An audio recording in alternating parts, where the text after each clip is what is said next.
Hello, guys, and welcome to Minded Mondays with Simamkele Dial. Thank you for tuning in. Today, we're going to be talking about doing it trembling. So that's our theme for today, and I just want to start with a backstory. So, at the beginning of the year, God gave me a theme for this year, and it was do it, right? And I started on this, I was so amped. I was literally so amped. I'm going to do everything that, I desire, everything that's aligned to my goals. But also, I'm going to do everything that God had said I must do in many years ago, right? So I was really amped and really excited. And I was just like, you go, girl, we're going to do this. And I think it was probably 3 months into the year. Things had not really changed much with the pandemic, but also in terms of certain personal struggles, right? And those struggles kind of became a stumbling block in me pursuing particular things. But I kept on, having this thing. This is the year you do it. This is the year you do it. And while I was reading the word in my meditation time, I think probably a few weeks ago, I think, God revealed to me why there were struggles in me doing it, right? So you guys would have seen at the beginning of the year, I had a video where I had a game plan where I was running 5 kilometers for 31 days, and I finished 100 kilometers in 31 days. And I think that probably was the last time I ran. No, but it was the last time I actually ran consistently.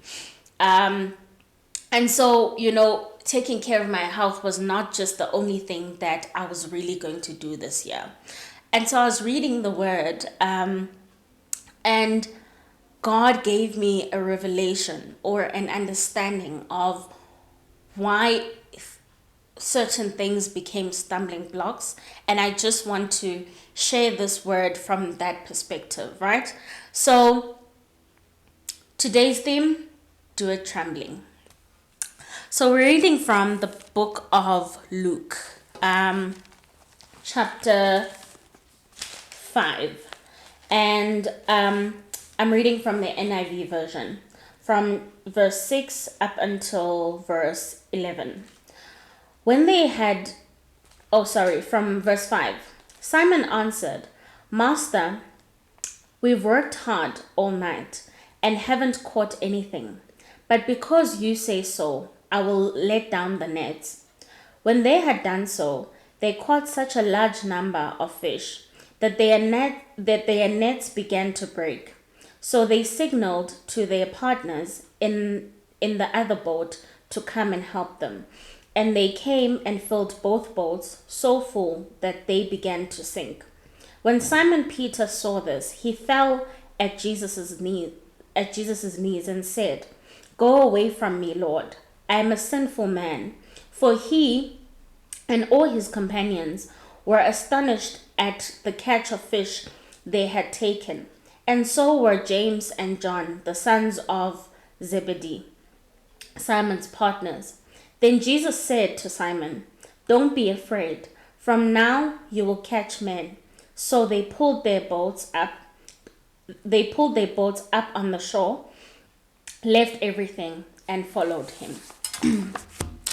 So the backstory here is that, Simon and his companions had been fishing all night or trying to fish, and they had not caught anything. And then Jesus says to him, cast the net. And he responds in saying, we've been doing this all night and we haven't caught anything. And what is special in verse 5 is that he says, but because you say so, I'm going to do it again, right? And there are a few things that caught me with this passage. The first thing is that Simon had been doing this, him and his companions had been doing this for a while. And when Jesus is saying, cast the net, immediately his experience shows up. And the experience of the failure to catch fish. And so he communicates this with Jesus and says, we've been doing this the whole night, but because you say so, I will do it again. And I imagine that at the point where you've been in the same position the whole night doing the same thing, you're fatigued, you are angry, you're irritated, you were just like over it, right?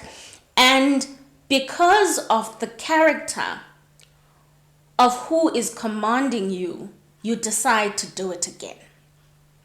And so the first thing that this passage teaches us is that when you know who's giving the command, your obedience shifts.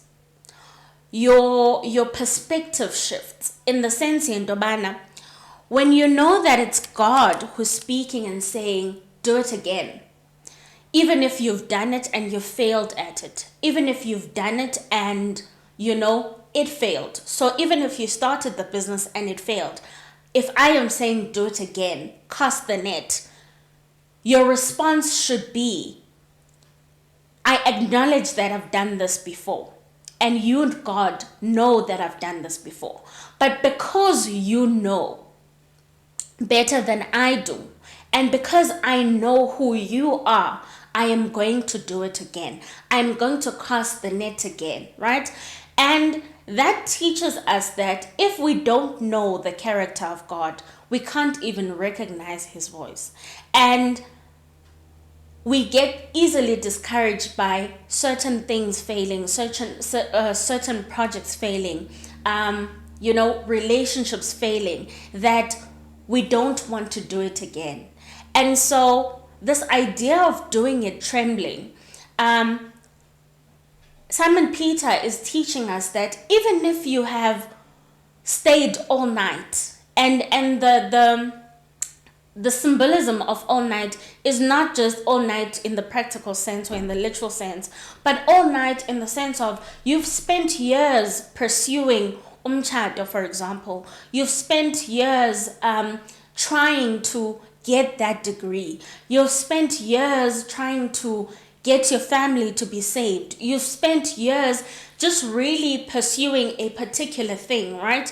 And you can see no fruit because you have not caught the fish. But because God is saying so, do it even if you're scared. Do it even if you've been in the dark for so long. But because God said so, do it. Because Simon Peter's response is in response to understanding the character of God. And you realize those passages that are below that he didn't know the full magnitude of who Jesus was. Because the fact that he says, apezansi, on verse 8, that he fell on Jesus' knees and said, "Go away from me, Lord. I am a sinful man," is recognizing that actually the person who's in front of him, who's giving him this command, is way bigger and greater. What am I saying? What I'm saying is that sometimes for us to get to experience the full magnitude of God requires for us to stretch. It requires for us to trust God when we don't have an idea how he's going to work things out, but for us to actually cast the net. The second thing that I find is that Jesus has a tendency of pointing us to places we probably deemed dead, or things that we deemed dead. And in those places, he shows us that there's abundance there, right? Because when he's saying to Simon Peter, cast the net, he's saying to him, cast the net, knowing in Dobana, Simon Peter and his companions have been doing this the whole night. So it's not like he doesn't know that they've been doing this the whole night. But this command then says to him, to Simon, I'm challenging you, right? And for us to get to the point of understanding or experiencing the abundance of God. And when I speak about abundance, I don't speak in a materialistic sense, because you will only get to even enjoy the materialistic abundance of God when you've actually gotten to experience his abundance of love, his abundance of forgiveness, his abundance of wisdom, right? Which guides you into the right places, which guides you into the right partnerships. You will only get to experience and enjoy the materialistic things that come after that when you've actually gotten to know God. And so, Jesus will forever point you to a place where you have even rejected that place, to a place where you're like, I'm never doing that again. I'm never trying that again. Because I've put in all of my effort and it has not worked out. And he will point you to that exact place, because he's the kind of God that wants to show you that where there was death, there can be light. Where there was darkness, there can be light. And it is just a reflection of the fact that Jesus forever points us to a place of abundance. And our obedience is actually to serve us more than it is to serve God, right? And for us to get to experience that abundance, we need to really trust that God is pointing us to the right place. Right. And then the third thing that I learned from this passage is that your obedience is going to serve other people. So when Simon gets the fish, and then he signals to others to come and help, right? But then at verse 10 to 11, it says, and so were James, John, the sons of Zebedee, Simon's partners. Then Jesus said to Simon, don't be afraid. From now on, you will catch men.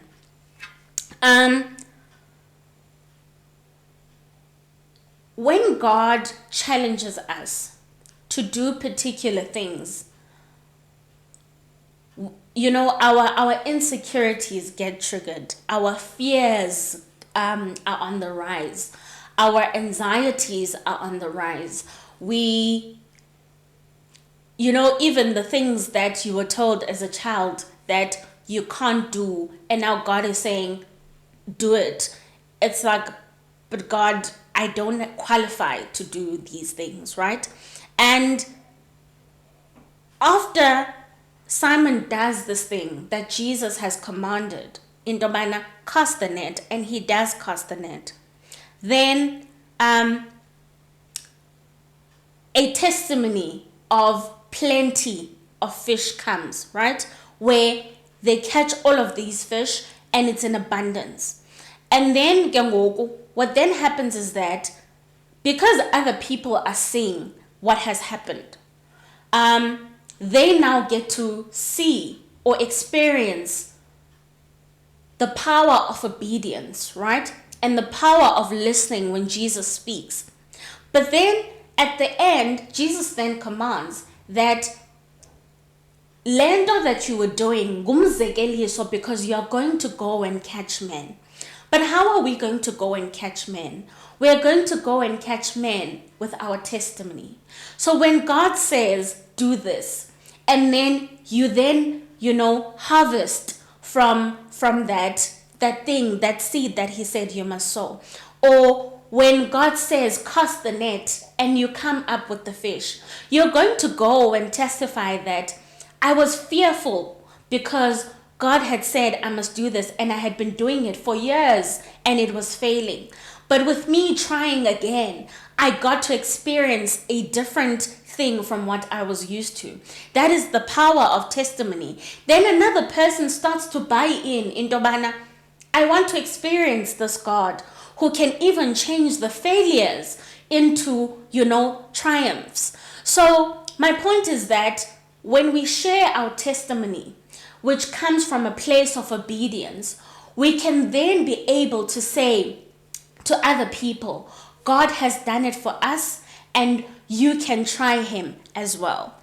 As we close, what then, how do you start experiencing, this obedience? How do you start walking in the path that God has said you must go even when you're scared? One, you need to recognize the voice of God. Recognize the voice of God so that you know who's speaking. You know who's commanding you to do it again. You know who's commanding you to do it even if you are afraid. And you can only get to hear and know God by reading his word and actually investing time in prayer. There's no other way that you can be able to know God and experience him for yourself without actually investing time to get to know him. And it's beautiful and well for us to watch people, preach, etc., because it edifies. But there's something special about knowing God for yourself and actually being able to attest in Domana, I know that was the voice of God, The second thing is that wisdom becomes your friend when you are guided by God. And so the time that you invest in prayer and really seeking God through his word, you will learn that wisdom will become your friend. And when wisdom becomes your friend, fear disappears, because you can't have faith and fear, living in the same space. When faith starts, going forward, the fear starts to retract because it knows who is calling on the other side. The other thing is that you will learn to be obedient even when you're scared and when you are fatigued. And I'm not going to lie, pursuing a dream or pursuing that which you feel or you have heard God said he's calling you to is difficult. It is not an easy thing. You don't just wake up and say, God, I'm all for it. If God is saying, quit your job, for example, it's not like you're going to wake up and say, we're good, let's go, because there's a lot that's connected to that. But what you will learn is that your obedience will open the doors into abundance. Fourth thing is that we need to learn to be faithful in the small things. When we read further, we know how powerful Simon Peter was as a disciple of Jesus. But that power was cultivated from the small things, from him being obedient when Jesus was saying to him, cast the net. So even for you, it is to know that when you're faithful in the small things, God will be present and he'll show up and he will trust you even with the bigger things. The fifth thing is just kind of a caution that, whenever God is saying do something and you are so stuck, remember I made an example earlier on about what my experience is. What this passage revealed to me is that when you struggle to obey or walk in obedience, you need to check the posture of your heart. Because most times than not, when you're struggling to say yes to that which God is saying you must do, it is because your heart is not aligned to that which God has called you for, right? And so it's a call to check the posture of your heart. And obedience will forever be the test of the posture of your heart, because it's going to show you what things are important to you, what things you've made idols, what things need to be removed from you, or the things that need to be cultivated in you. And I have this part where I said, when God shows you that there's a part of your heart that needs correction, that needs guidance, or that needs circumcision, when he says obey, and this is what's revealed to you, be open to him correcting you, be open to him guiding you, and be open to him even circumcising your heart and the parts in your life that do not serve his purpose, because the ultimate goal is that he wants to give you the experience of abundance, and the experience of abundance only comes with obedience. This is the end of the video, and thank you for watching. This passage really touched me, and I hope that this video touches you as well. And I hope that you will share it with a person who may need an encouraging word, or who needs some kind of guidance in their walk with God. Thank you for watching. Be light and be love. I love you, and God loves you more. Bye.